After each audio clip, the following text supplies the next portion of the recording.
Hi, this is Stefan Wård from Pareto Securities. I'm here today with Harry Colvin from Longview Economics. We're here today to discuss a few of the questions in markets today, such as how does the coronavirus matter? Is the sell-off in equities over? Is the global economy about to roll into recession? But start off with, please tell us a little bit about the Longview Economics. Yeah, of course. So Longview Economics is a global macro research house. We're based in London, fully independent, and we make calls on global markets on lots of different time frames. So over the course of a few weeks, over the course of many months, and we do global strategic asset allocation views as well. Okay, thanks. So let's dig into some of your thoughts on the current situation in markets today, Harry.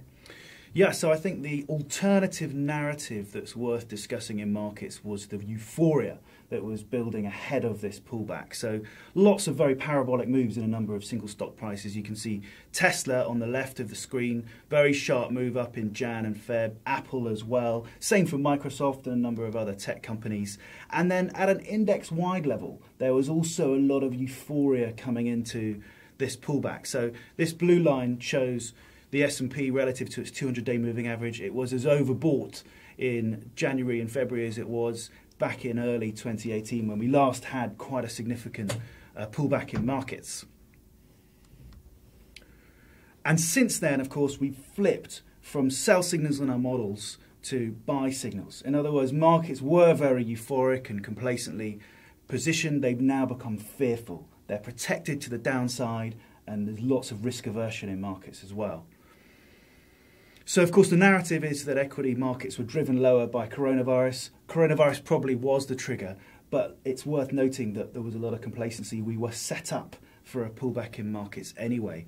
We're now about 8-9 trading days into that pullback, which is typically marks the kind of time you'd expect phase one, the wave one of selling, to be broadly complete, which it probably is. So our base case scenario is a rally from here, we retrace some of the losses, and then perhaps in a few weeks' time we go back and we potentially retest the lows from the initial wave of selling. The other key point to make about coronavirus is that it seems to be broadly contained. So this orange line at the top shows the number of daily cases that have been reported in China, and you can see it's not really going up anymore. It's stabilizing. You can see the yellow line at the bottom, that's the number of cases of coronavirus outside of China. It's picked up, but it's not really moving aggressively higher. What is moving higher is the recovery, the number of people recovering from these cases, which of course is interesting because coronavirus, while it's deadly, is very much like a common flu. Let's not forget that the common seasonal flu kills around 500,000 people a year. And the mortality rates you can see on the top right of this slide are heavily skewed towards older people. It's people really who are 70 to 80 and older who are more likely to die from this flu. Relatively unlikely, actually, if you're below 40, that you'll die from coronavirus. Other viruses have been much more problematic and much more fatal, and we've dealt with them quite well. They're all stories stuck in the past. We're not having to fight them today. We end up finding vaccines. So as well as finding a vaccine, of course, let's not forget there's a lot of stimulus that's likely to be coming out of major central banks and governments. We've already had interest rate cuts from Australia, Indonesia. We've had some fiscal packages announced in parts of the world, including Italy. Highly likely we're going to get stimulus out of the Fed. We've got 100 basis points of cuts priced into the Fed funds curve. Many of those cuts are likely to materialise, and of course markets will receive that stimulus very well. Putting coronavirus aside, what's your thoughts on the narrative in the global markets today? Well, the key story over the past 12-18 months is that the US and global economy has slowed down quite significantly. And that's illustrated very nicely, I think, by this chart, which shows 10-year bond yields alongside the ratio of the copper price to the gold price. And of course, the two are highly correlated, and they're telling you really about the outlook for growth. And over the past 12-18 months, bond yields have fallen and copper has performed very poorly relative to gold. They both tell you about the slowing of the global economy really since mid-18 and into early this year. Yeah. Now, what's interesting is we tend to get these little mini cycle phases of weakness happening every 3 years. So the last was in 2016, where we had a US and global slowdown. 3 years prior to that was the Eurozone crisis. We had a global slowdown then as well. And of course, the Fed are endogenous to these mini cycles in global growth. Once the global economy slows, the Fed and other central banks ease and they reflate the system, and then eventually they end up tightening and they slow it down again. And we're just, I believe, on the cusp of a US and global economic re-acceleration, helped largely by the rate cuts we've had out of the Fed, by the expansion of the Fed's balance sheet, and by stimulus measures elsewhere amongst other central banks as well. So our view is we begin to re-accelerate, and we begin to see with that 10-year yield beginning to bottom out and move higher, and copper outperforming gold to price in that better growth and inflation backdrop. That's very interesting. Can you give us some insights into the status of the US economy? Yeah, absolutely. So, well, I think there are 4 key reasons to be optimistic about the outlook for US economic growth over the next 12 to 18 months. And the first is that money is very cheap. Money's not too tight. Normally, economic expansions end when money tightens up, and there's lots of evidence that it's ultra loose. One of them on the top right of this screen is the availability of loans to small businesses. Credit conditions are loose.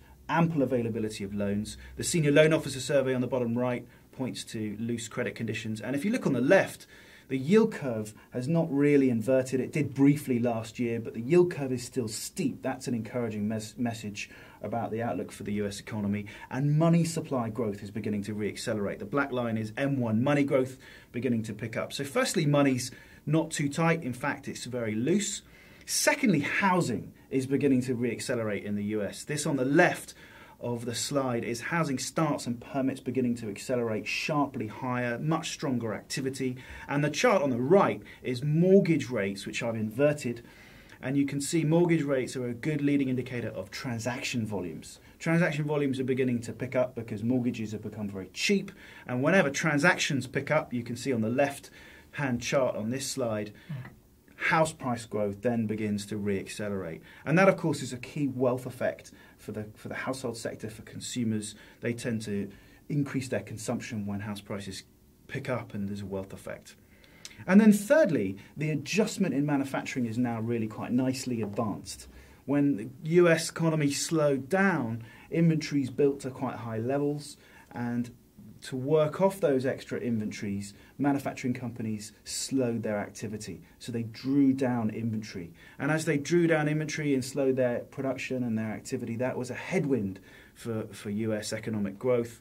And we're now at relatively low levels on inventory. So you can see the blue line on the screen is ISM inventories. It's now quite low. And generally, when inventories bottom out and then start going higher, that's usually accompanied by a rise in bond yields, as bond yields price in the tailwind effect of companies increasing production and rebuilding their inventory again. So inventories have adjusted. And on top of that, the consumer looks really quite resilient. There's underlying strength in the consumer. You can see on the left of this slide, restaurant sales have begun to re-accelerate.